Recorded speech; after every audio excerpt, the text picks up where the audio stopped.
So 1 Kings, we're going to start in chapter 9. So if you were here last week, you know we covered a whole lot of ground up through 9, verse 9. And so we'll start on chapter 9, verse 10 tonight. Excuse me, sorry. So last week we spent a lot of time on Solomon's big building projects. Those were the temple and his palace complex. It seemed like God just kind of tolerated them, right? So when we looked at how passionate and excited Solomon was versus what the times that you hear God speak, it's almost like God is tolerating these things that Solomon really, really wants to accomplish. And so you could reasonably ask the question, is Solomon doing these things, to honor God? Is it more for God, or is it really more for him and the way that he can kind of flex his power in his kingdom? So this week we're going to finish the story of Solomon. It doesn't have a great ending, and we're going to get really, really clear on what Solomon's downfall was tonight. So 1 Kings chapter 9, starting at verse 10. So it starts off by saying, at the end of 20 years. And so this right here is where we get the idea. We had the not so great business relationship between Solomon and Hiram last week, right? It seemed like a one-sided sort of deal. Solomon just wanted to get his projects accomplished, and he made a not great deal with Hiram to do so. And so this verse right here, it says at the end of 20 years, that's where we get the idea that relationship lasted 2 decades. So at the end of 20 years, during which Solomon built these 2 buildings, the temple of the Lord and the royal palace, King Solomon gave 20 towns in Galilee to Hiram, king of Tyre, because Hiram had supplied him with all the cedar and juniper and gold he wanted. So it looks like the deal gets even better for Hiram, right? So not only is that 20-year relationship, or what does Solomon give him? Wheat, and he gives him, now I forget what the olive oil, but now at the end of 20 years, he's giving them whole towns. Verse 12, but when Hiram went from Tyre to see the towns that Solomon had given him, he was not pleased with them. What kind of towns are these you have given me, my brother? He asked, and he called them the land of Kabul. Your Bible probably has a footnote that says Kabul in Hebrew sounds like the phrase good for nothing. So this is the land of good for nothing. I don't like these towns. I don't want them. And it says a name they have to this day. Now Hiram had sent already to the king 120 talents of gold. So that's 4.5 tons of gold. So it looks like Solomon finally gets something decent out of Hiram in this relationship.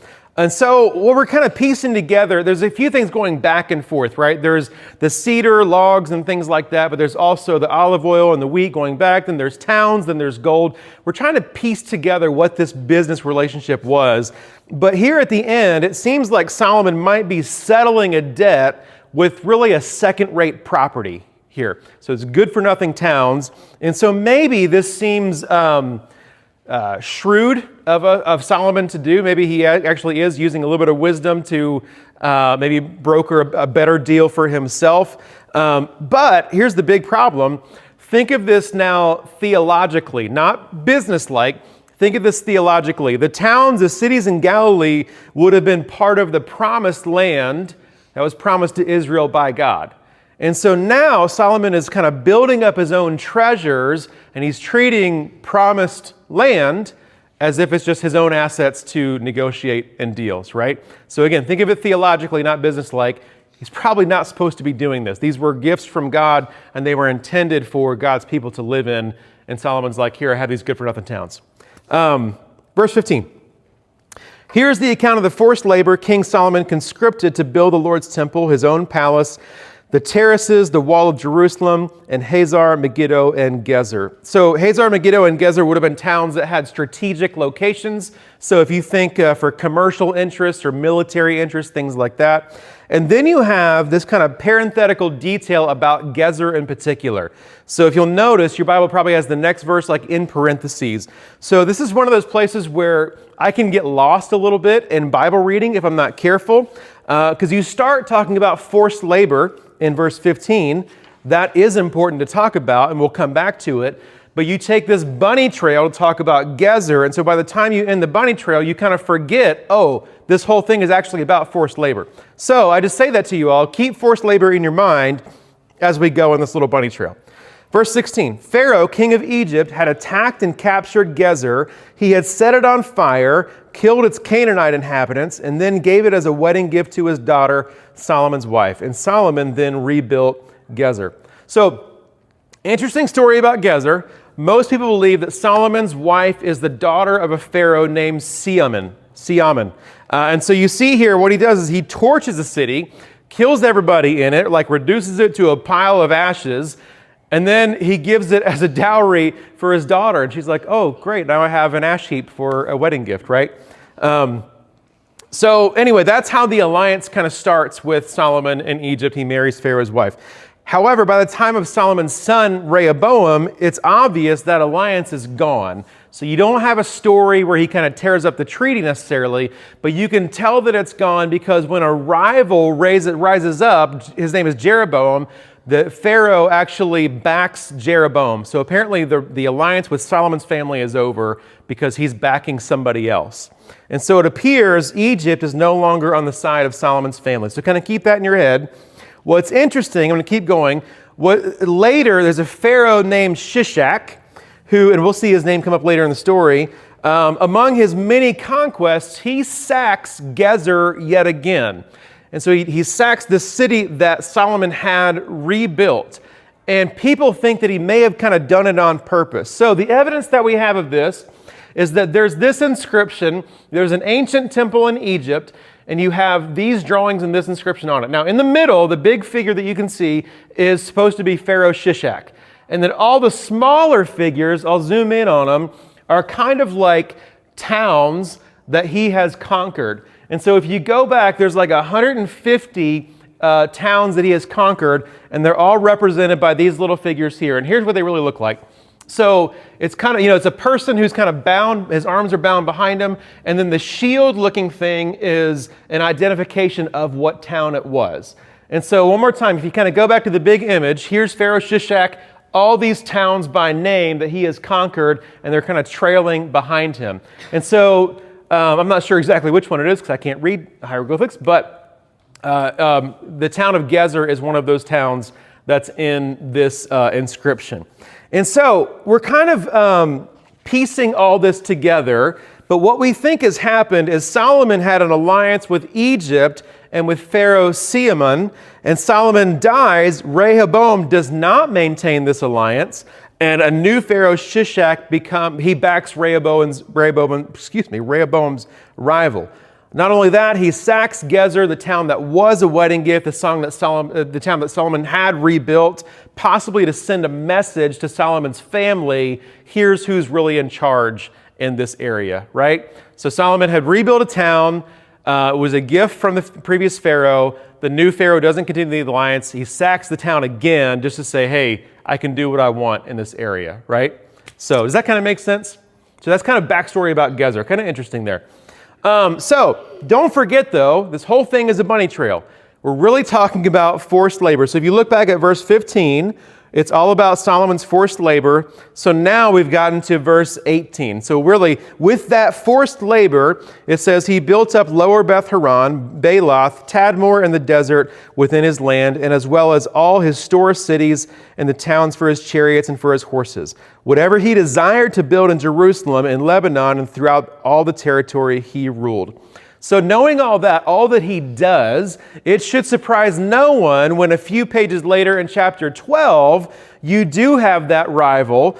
People complain to Solomon's son, and they say this, your father put a heavy yoke on us, but now lighten the harsh labor and the heavy yoke he put on us, and we will serve you, right? So when you look at verse 17 and 18, all the stuff that Solomon was doing with the forced labor, this should come as no surprise to us. It was hard work. He was forcing people to do it. And so they come back and they make that grievance heard. And this is where Solomon's son actually makes a terrible decision. So it leads to the kingdom splitting. So again, tonight, looming over us all tonight is going to be, at the end of this, the kingdom divides and it never is repaired. All right, verse 20. There were still people left from the Amorites, Hittites, Perizzites, Hivites, and Jebusites. These peoples were not Israelites. Does anybody recognize this particular list of foreigners? All these ites. that are in this list. Do you recognize this at all? Abraham, or God's promise to Abraham was that they would be removed? Close. Moses. Yes. So this list you will actually see over and over and over again, especially in the early Old Testament, and it's all about the people who should be removed from the promised land before Israel moves in, or as Israel moves in. And so all the way back, this is what Cove was talking about, all the way back when God calls Moses in the first place. This is the first time we see it. So there at the burning bush, you know that story. It says this, God is saying this to Moses, I have indeed seen the misery of my people in Egypt. I have heard them crying out because of their slave drivers, and I am concerned about their suffering.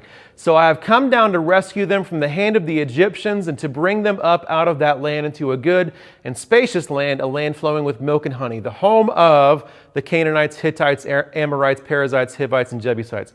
So that list is kind of shorthand. Not so shorthand, but it's kind of shorthand for everybody who should have been taken care of and everybody who should have been taken out of the land. And again, you'll see it several times in the Old Testament. But we see here, even in Solomon's day, they're still hanging around, right? It never happened. They're still here. Verse 21. Solomon conscripted the descendants of all these peoples remaining in the land whom the Israelites could not exterminate. There it is. To serve as slave labor as it is to this day. But Solomon did not make any slaves of any of the Israelites. They were his fighting men, his government officials, his officers, his captains, and the commanders of his chariots and charioteers. They were also the chief officials in charge of Solomon's projects, 550 officials supervising those who did the work. So it mentions here specifically, if you look at verse 22, Solomon did not make any slaves out of the Israelites. And so you have to look at that and we have to realize there must be a difference between what's called slave labor and what's called forced labor.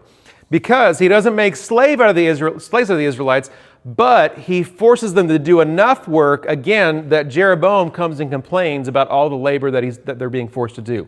So what really is happening is that slave labor, in slave labor, you are property. I'm sure you weren't treated well. It was a permanent situation, and it was made up of the foreigners, right? And so they don't really have any rights. If they were to complain, well, it's not going to make it into the Bible that they complained anyway, right? They don't have those sort of rights. Forced labor is kind of like temporary rotational sort of labor, like almost like for public works, say the building of a temple, perhaps, right? Or the terraces or fortifications, things like that. So public works projects, you're not property, you still had rights, but it was obligatory forced labor and you weren't paid for it. So still not a great situation and very much a reason to complain. And again, we see that in chapter 12. That is the specific complaint that Jeroboam has and that will tear the kingdom apart. Verse 24, after Pharaoh's daughter had come up from the city of David to the palace Solomon had built for her, he constructed the terraces. 3 times a year, Solomon sacrificed burnt offerings and fellowship offerings on the altar he had built for the Lord, burning incense before the Lord along with them, and so fulfilled the temple obligations. King Solomon also built ships at Ezion-Geber, which is near Elath and Edom on the shore of the Red Sea. And Hiram sent his men, sailors who knew the sea, to serve in the fleet with Solomon's men. They sailed to Ophir and brought back 420 talents, 16 tons of gold, which they delivered to King Solomon. So as we kind of round out chapter 9, the back part of chapter 9 is really about those forced labor projects. But don't miss this. There was a big detail at the end of verse 19. So kind of go back to verse 19, and we see that it's all about, and this is in quotes, whatever Solomon desired to build in Jerusalem, right? So it's almost like there's no limit to whatever he wants to do. Whatever he wants to build, he's going to find a way to build it, and he'll use slave labor and forced labor and make not so great deals with other nations, and he's going to build whatever he wants to build. All right, chapter 10. Then we have the episode with the Queen of Sheba. When the Queen of Sheba heard about the fame of Solomon and his relationship to the Lord, she came to test Solomon with hard questions. So interestingly, Jesus uses the Queen of Sheba much later on, of course, to actually shame the people who are around him. So he's around Jews who won't believe without another sign, right? They just kind of want him to perform. And he uses the Queen of Sheba to shame them. And he says this, the Queen of the South will rise at the judgment with this generation and condemn it. For she came from the ends of the earth to listen to Solomon's wisdom, and now something greater than Solomon is here. So even this like pagan foreigner makes this long trip for just a king, right? Apparently a really great king, but for just a king. And now Jesus is like, listen, I'm among my own people, and you all still won't believe even when like the Messiah is here. So he uses the Queen of Sheba to shame the people around him. I like to kind of make those connections where we can about the ministry of Jesus. Verse 2. Arriving at Jerusalem with a very great caravan with camels carrying spices, large quantities of gold and precious stones, she came to Solomon and talked with him about all that she had on her mind. So we're pretty sure that Solomon's expansions as the kingdom grows, and we saw the map of the kingdom last week, and Solomon kind of doubles the city, even just the city in size, right? So you can imagine that he is expanding the kingdom, and so that is probably threatening the commercial interest of a close kingdom, the kingdom of Sheba. And so probably threatening how they're doing business and things like that. So we see this visit. It's extremely polite. There's lots of gifts that are involved, probably because the queen wants to establish friendly relations with Solomon. Again, they're trying to do business in this area, so is Israel, and so they want to figure out how they can do business side by side. And so she wants friendly relations with the king. But she also does have concerns. So if you see, I think it was at the end of verse 1, she brings up hard questions, right? And so these are probably, I read this and I think about how Solomon was so wise, and so I'm like, hard questions like brain teasers for apparently a genius, right? But probably what it is she's bringing up hard questions like, how do we do business together, right? Hard questions like, what does our relationship look like if you're growing, but we still want our commercial interest in this area as well? And so these are legitimately hard questions that maybe involve the two nations together. Verse 3. Solomon answered all her questions, and nothing was too hard for the king to explain to her. I think in this day and age, when we talk about mansplaining, I feel like this verse would not go over very well, right? Nothing was too hard for Solomon to explain it to her. When the Queen of Sheba saw all the wisdom of Solomon and the palace he had built, the food on his table, the seating of his officials, the attending servants in their robes, his cupbearers, the burnt offerings he had made at the temple of the Lord, she was overwhelmed. To use our favorite word as it relates to Solomon, all this stuff is probably another flex on Solomon's behalf, right? So the amount of food, the different types of food he would have had, the amount of people that his table could accommodate. There are some things that I read that talked about he may have had like hundreds of officials that he could accommodate at his table. That's who was coming to the king's table. Also, the amount of staff that attended him. All these things are apparently overwhelming to the queen, but they're intended to impress somebody, right? That's the goal. Verse 6, she said to the king, the report I heard in my own country about your achievements and your wisdom is true.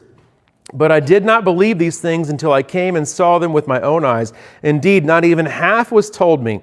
In wisdom and wealth you have far exceeded the report I heard. How happy your people must be, how happy your officials who continually stand before you and hear your wisdom.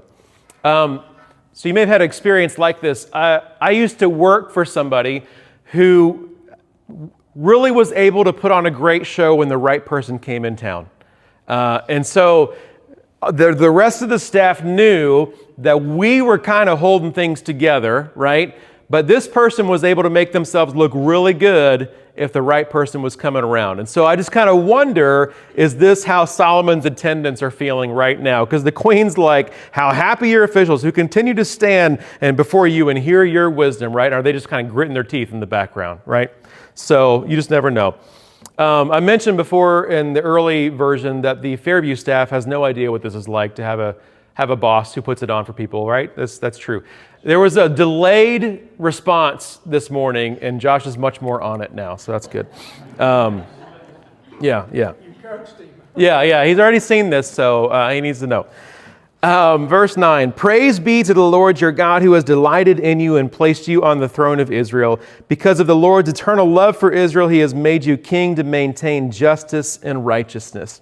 So if you look at verse 9, and you imagine someone saying that today, someone kind of giving a blessing like that today, look through that. It's almost like it comes from a person of faith, doesn't it? Like there's praise be to the Lord, God has put you here, things like that. So if you adjust that verse just slightly, imagine if somebody said this about you or said this about me. It would say, praise be to the Lord your God who has delighted in you and placed you where you are. Because of the Lord's eternal love, he has put you in charge to maintain justice and righteousness. So if somebody said that about you or said that about me, whatever it is, this sounds like a blessing from a person of faith, right? They're praising Israel's God here.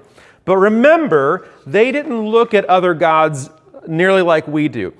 So there's no evidence that the queen is actually praising and adopting Yahweh, the God of Israel, as her God right now. Really just that she recognizes the national boundaries of the other gods and other nations. So there's a term for this, and you may want to remember this. As you go through the Old Testament, this is kind of how they would look at other gods. Monolatry, the belief in the existence of multiple deities coupled with a consistent, exclusive worship of only one chosen God. So you can believe that other nations have their gods and you have your God, and somehow that doesn't compete, right? It's okay, you guys have your thing. It's almost, I think I used this analogy several weeks ago, but it's almost like stepping into a different country or a different national boundary, and you have a different government that you are accountable to, right? So if I was to go visit Toronto, well, I probably have to abide by the Canadian laws when I'm there, right? And so this is kind of how they would look at other gods. They all existed, that was fine, and wow, that's great. Your God is being really good to you, praise be to him, right? This is not competing with them. So when you're reading much of the Old Testament and you see interaction with other nations, you may notice other nations praising Israel's God, but it's probably not exclusive devotion on their part. It's probably monolatry. They're just recognizing, hey, you have a God and he's really good to you, right? So don't think that everybody converts. They just recognize that Israel has a God, and their coexistence is apparently not a threat. So this is one more way. So we talked about how Israel is very, very different. They're supposed to be different. This is one more way that Israel is different than the other nations.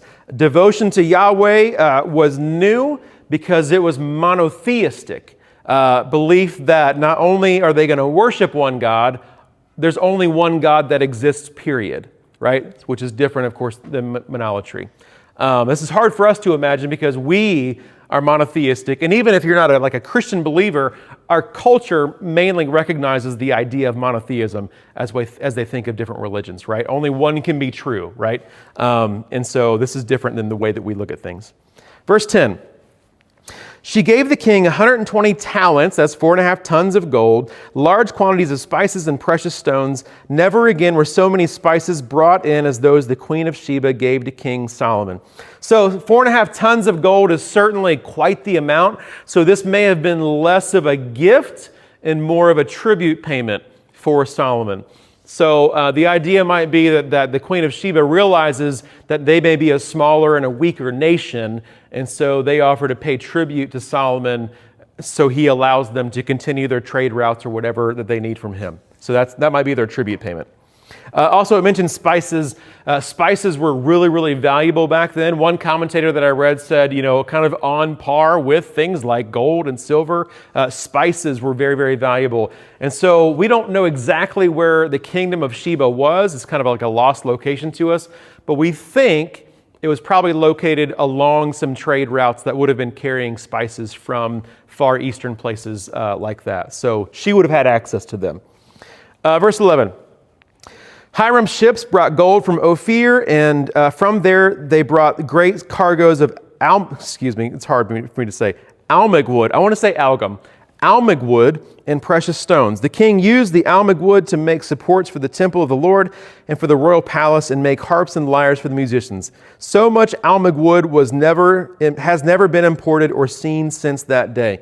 So they're really close together. In verse 12 and in verse 10, you have two enormous exaggerations that are there. So verse 10 said, never again were so many spices brought in that the Queen of Sheba gave to King Solomon. And then in verse 12, it says, so much almug wood has never been imported since that day. This is just the way that ancient writers would write sometimes. They probably didn't mean things like that literally, because how can you prove that? But they would write things like that just to say, hey, there was a lot of this sort of stuff. So you'll see that they'll make pretty sensational statements, probably not literal. This is really hyperbole in the way that they would write. King Solomon gave the Queen of Sheba all she desired and asked for, besides what he had given her out of his royal bounty. Then she left and returned with her retinue to her own country. So now, in the rest of chapter 10, we have this long section that describes Solomon's riches and really just how extravagant his wealth was. And once again, this is one of those places, we talked about it last week, one of those places where at a glance, you're going to think, oh wow, this guy is super successful, he's awesome. But when you dig a little bit, you're going to find out there's kind of something else going on here. And so you'll see it right away in verse 14. It says this, the weight of the gold that Solomon received yearly was 666 talents. And the hair on the back of my neck is already standing up when I read that, right? That's going to kind of catch your eye a little bit. So we'll come back to that and what that really means. So that's 25 tons of gold, by the way. Verse 15, not including the revenues from the merchants and traders and from all the Arabian kings and the governors of the territories. And so bear with me, I'm going to read through a long section of his possessions and his riches, but it kind of matters that we hear it out loud. And again, we'll come back to that as well. So, verse 16, King Solomon made 200 large shields of hammered gold, 600 shekels, that's 15 pounds of gold went into each shield. He also made 300 small shields of hammered gold, and 3 minas, that's almost 4 pounds of gold, went into those small shields. The king put them in the palace of the forest of Lebanon. Then the king made a great throne covered with ivory and overlaid with fine gold. The throne had 6 steps, and its back had a rounded top. On both sides of the seat were armrests with a lion standing on beside each of them. 12 lions stood on the 6 steps, one on either end of each step. Nothing like it had ever been made for any other kingdom. Do we think that's actually true? It's hard to prove that, probably hyperbole again. All King Solomon's goblets were gold. All the household articles in the palace of the forest of Lebanon were pure gold. Nothing was made of silver, because silver was considered of little value in Solomon's days. That's a claim right there. The king had a fleet of trading ships at sea along with the ships of Hiram. Once every 3 years, it returned carrying gold, silver, and ivory, and apes and baboons. I love that detail. Apes and baboons, right? Verse 23, King Solomon was greater in riches and wisdom than all the other kings of the earth. The whole world sought audience with Solomon to hear the wisdom God had put on his heart. Year after year, everyone who came brought a gift, articles of silver and gold, robes, weapons, spices, horses, and mules. Solomon accumulated chariots and horses. He had 1,400 chariots and 12,000 horses, which he kept in the chariot cities and also with him in Jerusalem. The king made silver as common in Jerusalem as stones, and cedar as plentiful as sycamore fig trees in the foothills. Solomon's horses, remember this right here, Solomon's horses were imported from Egypt, from Kiwi. The royal merchants purchased them from Kiwi at current price. They imported a chariot from Egypt for 600 shekels of silver and a horse for 150. They also exported them to all the kings of the Hittites and of the Aramaeans. All right. So that's this long section about, okay, this guy's fabulously wealthy, right? So at a glance, again, he looks profoundly successful. And if Solomon is supposed to be a king just like every other king in the world, well, then he is. He is profoundly successful, right? But King Solomon and God's people are supposed to be different. They're supposed to be holy and set apart. Now, here's a few things that look like success, but in fact go directly against the ideas that God had for his people. So we read about, for instance, Solomon makes an alliance with Hiram, gets 4.5 tons of gold, but he has to part with land that God gave the Israelites, right? And so he's like, here, these are good for nothing, but is it his to really make that decision over? We read about Solomon using forced labor, as it says in chapter 9, to build whatever he desired to build.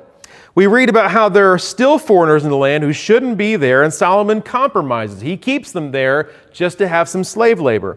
We read about Solomon's continual contact and alliances and really dependency on foreign nations, and of course the alliance with Pharaoh with his wife there, his Egyptian wife. We read about this impressive throne, his acquisition of gold, and his acquisition of horses. And remember where the horses came from. Where did they come from? Egypt. All right. Glad you got that. So now let's go back and read Deuteronomy. So we're going to go back long before Solomon, and we're going to look at, okay, here's God's idea for a king in the first place. So we look at what God said about a king long before Solomon, and we'll see how Solomon compares. This is God talking. When you enter the land, when you enter the land the Lord your God is giving you and have taken possession of it and settled in it, and you say, let us set a king over us like all the other nations around us, and that actually happened in Samuel, be sure to appoint over you a king the Lord your God chooses.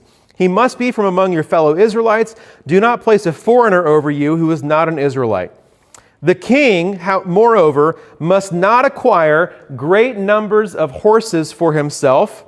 That happened. Or make the people return to Egypt to get more of them. That happened. For the Lord has told you, you are not to go back that way again. He must not take many wives, or his heart will be led astray. That's about to happen. He must not accumulate large amounts of silver and gold. And that happened, right? So when you look at Solomon's reign and you look backward to what God actually says about a king, it's almost like Solomon's trying to break all the rules, right? And so, again, at a glance, he is profoundly rich and successful and amazing, and he's super wise, right? But when you dig in a little bit, you realize this is the success that is like everybody else, and God calls us to be different. God calls Solomon to be different. And so he's doing things kind of almost the opposite way. And then, again, look back at verse 14. How much gold is Solomon receiving? 666 talents, right? And so that automatically has me on edge, and the early readers would have been on edge for that as well. So one thing to say up front, this is long before Revelation and long before the mark of the beast, right? And so this is not quite Revelation mark of the beast level anxiety, so we can take it down a couple of notches from that. But what does the number, we've been over this, what does the number 7 mean in ancient times? It's completion, right? So 7 means complete or whole or perfect, and if 7 is perfect, then it's also representative of something that's kind of godlike in their culture. So the number 6 becomes symbolic of something that's imperfect, right? Or not whole. It's really humanity up to their absolute limit. And humanity at its top ceiling still cannot get to God's level, right? So you only can get to 6, and God is at 7. So Solomon achieves all this stuff, and still there's something incomplete about it, and the writer gives you a whopping hint right at the beginning of all these riches. Something's a little bit off. So do you ever watch a movie and you end up at this scene where everything is supposed to look really, really perfect for the main character or the character's family or something like that? So you go through this kind of idyllic scene, but something is off about it. Like the music doesn't match up with the scene that you're looking at, right? Or the smiles are a little stiff in the movie. And it's like, okay, something is a little bit weird about this. It looks really good, but something's off. So if you were to think of like the Stepford Wives, something like that, like this looks perfect, but there's something weird here. Or I said it's a more recent movie. It's actually not even that recent, but I think of The Truman Show. So in the movie The Truman Show, he lives in this idyllic kind of ocean town. Everybody is so friendly, has a beautiful wife, got a great job, but the whole time you're watching this, you're like, something is off. Before you really realize what it is, something's kind of off about Truman's experiences, right? And so this is really what 666 is doing in Solomon's story. It's not like a loud or dramatic thing. It's like a little dropped hint there that says, hey, things are not really what they seem, right? It kind of sits there and says, don't be fooled by the gold. The kingdom is starting to crack here. So Solomon, while he has a mass of worldly riches and fame, he ultimately fails to be the king that God had required back in the law here. So he is imperfect right down to the number. And chapter 11 talks about Solomon's downfall. So let's go ahead and finish up. We'll look at chapter 11 before we wrap things up. King Solomon, however, loved many foreign women besides Pharaoh's daughter, Moabites, Ammonites, Edomites, Sidonians, and Hittites, just the whole lot. Throw them all in there. They were from nations about which the Lord had told the Israelites, you must not intermarry with them because they will surely turn your hearts after their gods. Nevertheless, Solomon held fast to them in love. I thought the language here was really interesting, the idea of holding fast. And so I kind of looked that up a little bit. So this is a Hebrew word that is debak. It means to follow close, be joined, cling, to hold fast. And actually, we've already had this word before. And so if you think back to when we studied the book of Ruth, Ruth chapter 1, what's happening is Naomi in that story is encouraging Ruth and Orpah, her daughters-in-law, to go back home because things are so bad for them, right? And so what happened was Ruth chapter 1, verse 14, Orpah kissed her mother-in-law goodbye, but Ruth clung to her. That's the same word. So Solomon holds fast to these women, but Ruth clings to her mother-in-law. Same word, debak. And so where it really has a bearing on our story is where you see it as it relates to God and God's covenant. And so let's look at a few examples here. So Deuteronomy 11, if you carefully observe all these commands I'm giving you to follow, to love the Lord your God, to walk in obedience to him, and to hold fast to him, then the Lord will drive out all these nations before you, and you will dispossess nations larger and stronger than you. Another example, Deuteronomy 30.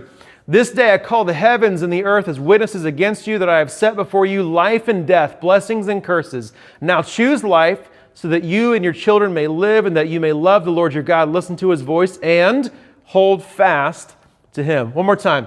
Joshua 22.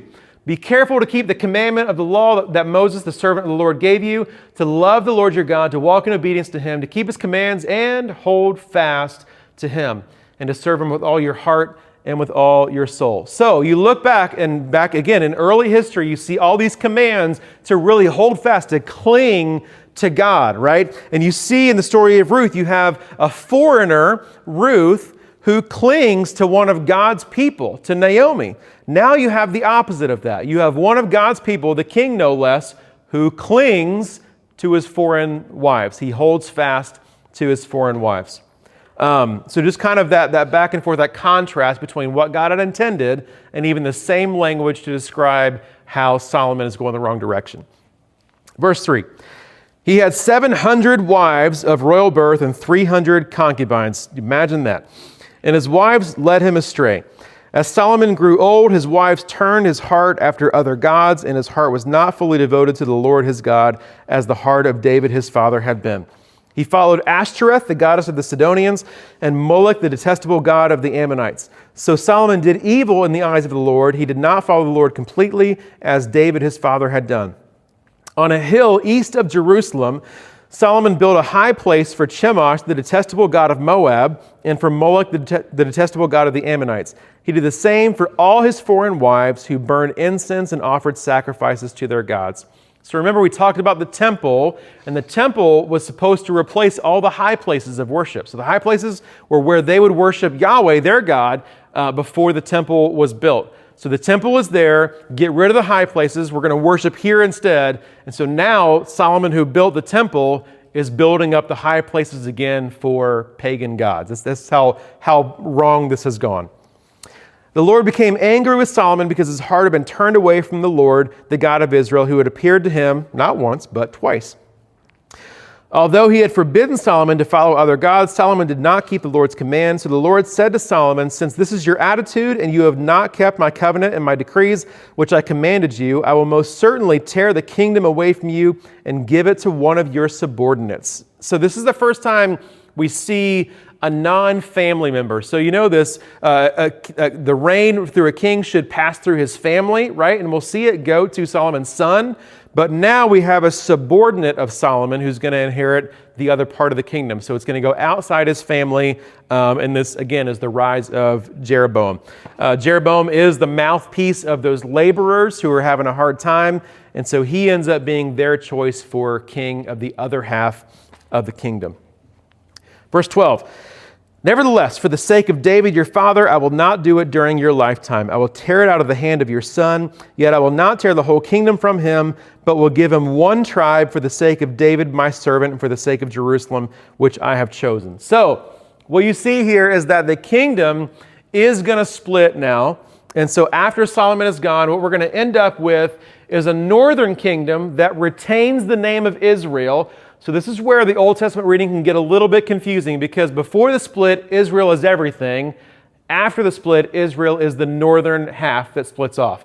Then you have the southern kingdom is Judah, and that's really where we get most of the rest of like Jewish tradition from, is going to be from the kingdom of Judah. That's what impacts the stories of Jesus as we continue in the story. So that's kind of what happens, or what's going to happen. And again, we've seen this kind of looming the entire time. So this section begins with Solomon's foreign wives, and so it seems like that, above all of his other character defects, that is the biggest thing that's going to lead him astray. And we actually see warnings of this in a very early story. And so quick Bible hack for you all. If you're reading the Bible, especially the Old Testament, so many of the early stories, they're going to loom the entire Old Testament. So if you read something back at the beginning about about Moses, about Abraham, about Joseph, about all these different things, those stories continue to have influence through the rest of the Old Testament. And so they loom large and they come back to play again and again and again. So one of the early stories that does kind of sit and loom for them is a story back in the book of Numbers. And so this is during the time of Moses, and it has this lasting impact. This is just the beginning of it. Well, Israel was staying in Shittim. Careful when you say that one. The men began to indulge in sexual immorality with Moabite women, who invited them to the sacrifices of their gods. So this is kind of a theme that you see where three things come together. The idea of foreign relationships plus sexual immorality is going to lead to pagan idolatry. So it's like 1 + 1 = 2. Foreign relationships, sexual immorality, those two things are going to lead to pagan idolatry. And so this is what happens in the story of Solomon, of course. And then in verse 14, things just come crashing down. The Lord raised up against Solomon an adversary, Hadad the Edomite, from the royal line of Edom. So now all this stuff about David being a warrior, but Solomon being a man of peace, well, that's over as well, because now there's going to be conflict again. And as we read some of this stuff, we're going to see several things that actually, the language here used is that God raises up three different adversaries. And what we're going to find out is they're kind of compared alongside other people that God had raised up for good reasons. And so we'll see those comparisons, but really what it's saying is God can raise up heroes of faith, God can raise up adversaries against unfaithful people. God's going to do what God's going to do, right? And it's in His hands. So watch for those connections, and I'll point them out to you. So earlier, verse 15, earlier when David was fighting with Edom, Joab, the commander of the army, who had gone up to bury the dead, had struck down all the men of Edom. Joab and all the Israelites stayed there for 6 months until they had destroyed all the men in Edom. But Hadad, still only a boy, fled to Egypt with some Edomite officials who had served his father.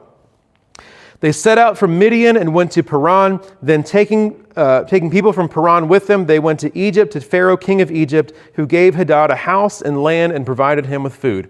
Pharaoh was so pleased with Hadad that he gave him a sister of his own wife, Queen Tahpenes, in marriage.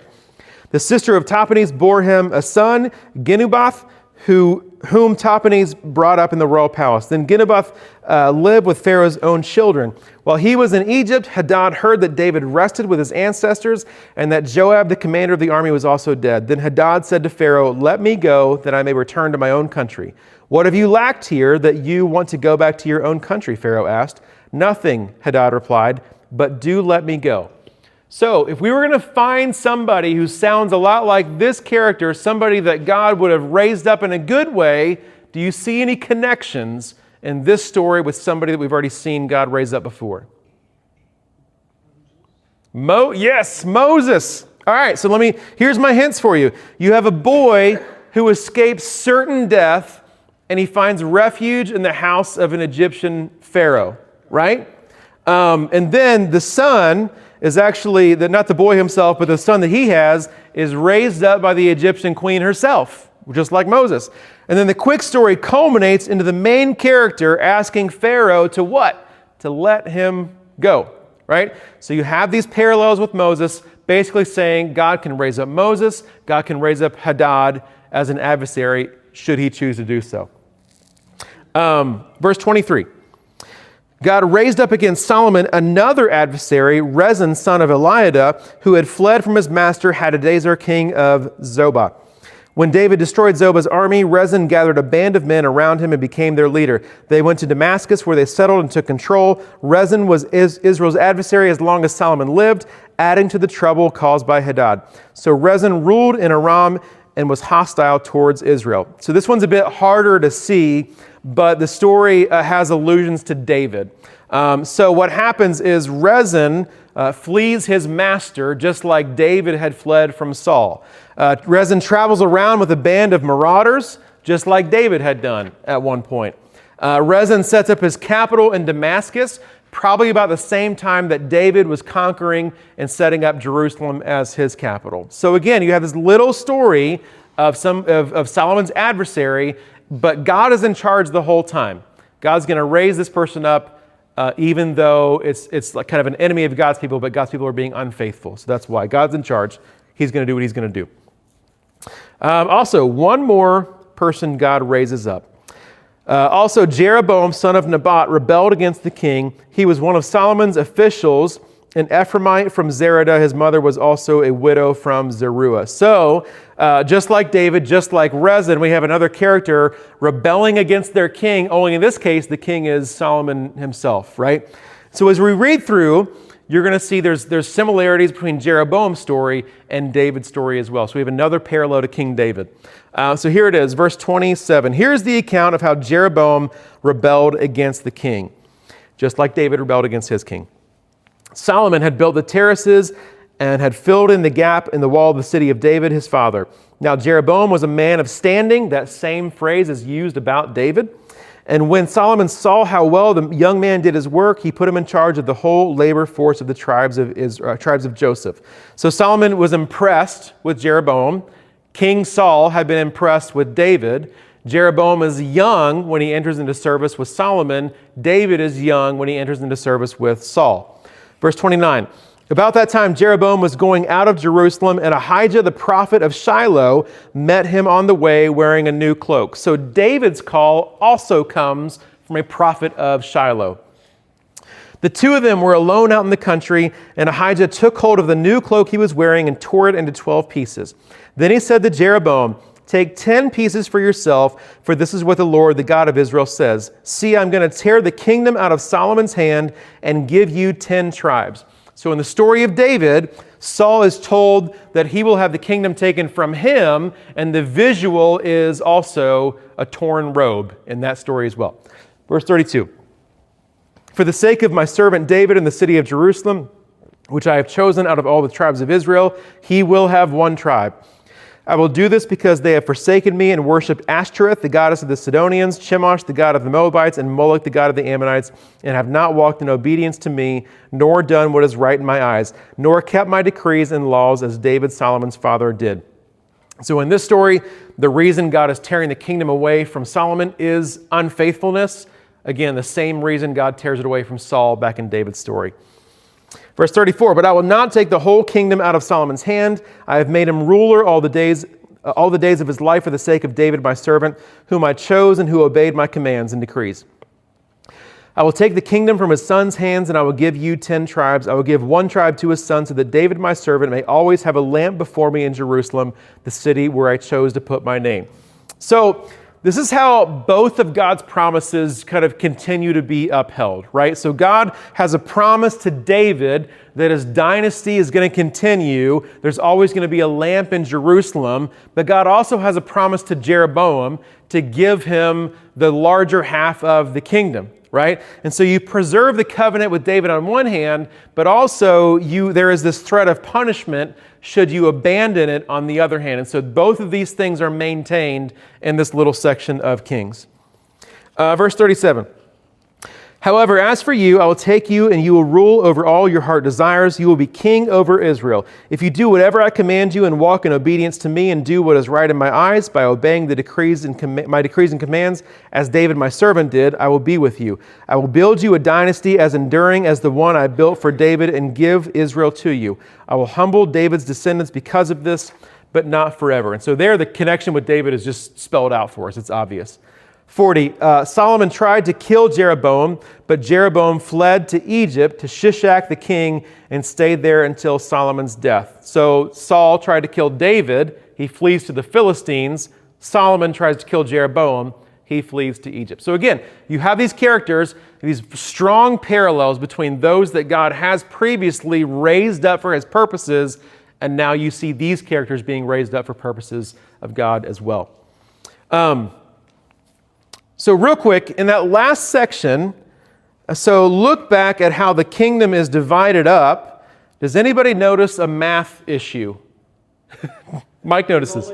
There's only 11, right? So if you know anything about Israel, you know there's 12 tribes of Israel. And so now you see only 11 that are dispersed. So Jeroboam gets 10, and then David's family gets 1. And so what do we do with the others? So let's look at a map really fast. And so these are the 12 tribes. Hopefully you can see that or get close to it. And so there's 2 explanations for this. So people probably think that the tribe of Simeon, if you can see it down there, Simeon is completely enclosed by Judah, right? And so people think that over the years, Simeon just kind of blended in, just became a part of Judah. And so that represents those 2 tribes together. There's another explanation that says Benjamin, being so close to Judah and having Jerusalem on that border, those 2 just get lumped in together and they're all just called Judah at the time. Now I'm looking at this map and I kind of think it's both. Because if you take Simeon out or blend it all together, Simeon, Benjamin, and Judah all together, you actually still have 12 tribes. You still have 10 tribes. So those all blended in together. And then there's still 10 that go to Jeroboam. But that's another math problem, right? If you blend in 3 together, and then you have 10, well, where's the math problem there? You've got an extra one. So another thing about the Old Testament is that when you read about the tribes in different places, it'll mention different tribes. And so sometimes it'll mention all the sons of Jacob. That's where the tribes come from. It'll mention all the sons of Jacob. And just something to look out for. If Levi is mentioned as a son of Jacob, then you also have the tribe of Joseph. That makes 12. Levi and Joseph plus all the other 10, you'll have those tribes. However, the tribe of Levi, if you know much about this, doesn't get a land allotment. So if you take Levi out of the list, Joseph's tribe gets split into 2, into his sons. And so Manasseh and Ephraim are Joseph's 2 sons. So minus Levi, but you make Joseph into 2 tribes, that's 12. If Levi is included in the list, then it's just the tribe of Joseph, that's 12. Does that kind of make sense? It's a bit of a weird math issue. So it's different depending on where you read it in the Bible. But Levi is kind of the one that sticks out. Sometimes he's included, sometimes it's not. And so they do different things with Joseph's tribe depending on how Levi is or is not included. Seriously, does that make sense? I know that's a strange thing. If you say so. All right. It's strange. But so yeah, that's why so Simeon, Judah, and Benjamin may have all just kind of been considered the same thing, which then leaves 10 for Jeroboam. And really, if you look at where Judah, Simeon, and Benjamin are, that really kind of matches the map that we have of just the 2 kind of side by side. So it does. So if you look back, You see Jerusalem there on the border, and then Jerusalem is well within the bounds of Judah. And so it looks like it does include where Benjamin had been. All right. I'm just glad you're not giving us. The thing about the tribes is so strange, honestly. And if that made no sense at all, just ask me afterwards, and we'll try to go over it again. All right, so let's wrap up this section, and we'll just kind of end these last three verses here. So it ends with saying this: "As for the other events of Solomon's reign, all he did and the wisdom he displayed, are they not written in the book of the annals of Solomon?" I kept saying animals this morning, not animals. It's the annals. Annals of Solomon. "Solomon reigned in Jerusalem over all Israel 40 years. Then he rested with his ancestors and was buried in the city of David his father, and Rehoboam his son succeeded him as king." So it's kind of straightforward, but just kind of keep that in mind. You'll see that section pretty much at the end of every single king. There's a formula that all the stories end with, and it includes a reference to another history book. So for instance, this Annals of Solomon, we don't have that, right? So we believe that it's out there. We think, obviously it was written, it's referenced here, but we don't have any way to know what that is. We don't have any manuscripts. It's been lost in history. So there's a reference to another history book that we don't have. There's the king's total reign. There's wherever his final resting place would have been, and then there's the name of the successor. Most commonly, it's going to be the son. Okay, so what? So what do we do with this teaching? What do we do with Solomon's life, really? And how do we kind of round out this teaching for kind of what we should do with it in our lives? So let's take 3 minutes. And so what I want to do is talk more about the 666 reference, because that really kind of stuck with me, and maybe it did for you as well. And I think it really matters. So the only 2 times the Bible highlights 666, it shows up at the height of human success and the height of human power. So here with Solomon, it shows up at the height of success, and then Revelation, where it talks about the beast, is kind of the height of human power. Revelation is a lot about Rome at the time, and so that's really what we're kind of pointing to with the beast. And so the height of human success, the height of human power. One builds a golden kingdom, that's Solomon. The other builds kind of this empire of fear and war, that's really Rome. And so, and again, 666 is kind of a way of emphasizing that incompleteness, right? The fact that it's not 7, it's not whole, it's not perfect, it's not God. And so both the kingdom of Solomon and the empire in Revelation, they're incomplete. So they are empires and kingdoms without God. And so you can look back at Solomon's story and realize that's kind of his primary problem the entire time. And so, I mean, yes, he's had a couple of good moments here and there. He had a wonderful prayer over the temple. It says he carried out the required sacrifices. But really, the story of Solomon is a story of a king who just kind of did whatever he wanted to do. So it's very, very obvious. He has his pet projects. He's going to make them happen. It's going to be this shining temple. It's going to be this amazing palace complex, as well as we saw in the reading, anything else that he wanted to do, right? He's going to use forced labor, slave labor, make not so great deals. He's going to do whatever else he wants to do to accomplish the things that he wants to do.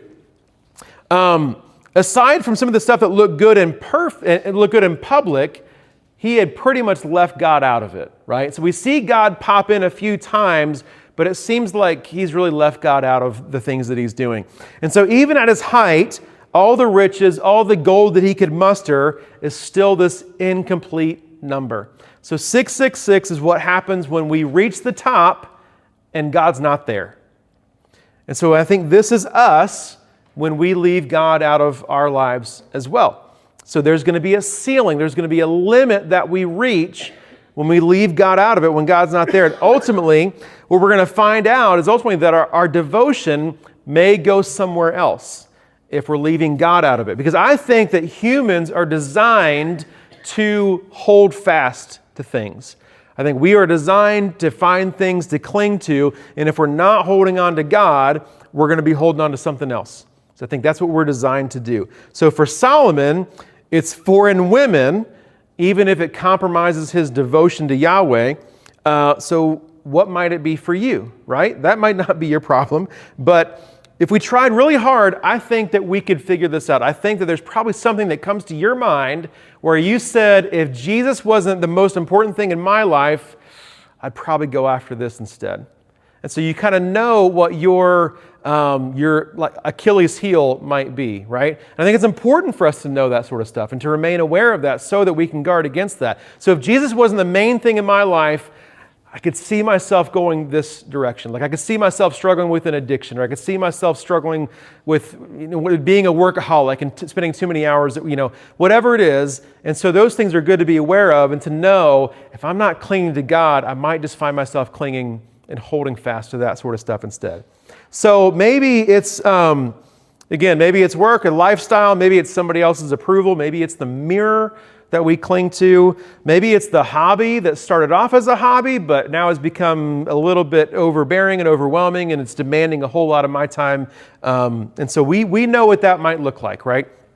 And so our faith in God is that thing that we have to be clinging to, because our faith in God actually can bear the weight of our lives, unlike the other stuff that we might hold fast to. So one thing that you've probably heard me say multiple times, I'm still newish here, but I say stuff like this, is that our faith should not be one thing among many things about us. Like it shouldn't be in your list of hobbies or your list of activities that you just find yourself doing, right? Our faith should be at the foundation that everything else is built on. I heard it said this way, so our faith is not just a room in the house, another room in the house. Our faith is the foundation that all the walls rest on, right? So it's going to be qualitatively different than anything else. And so our faith and devotion should be the one thing that we are building the rest of our lives on. Otherwise, we're going to find ourselves reaching for something else, right? And so for Solomon, we saw it go bad for him, and it would go bad for us. So what is that thing for you? Make sure you're aware of it. Don't be ignorant of it. And make sure you know how to stay away from that and keep Jesus the main thing.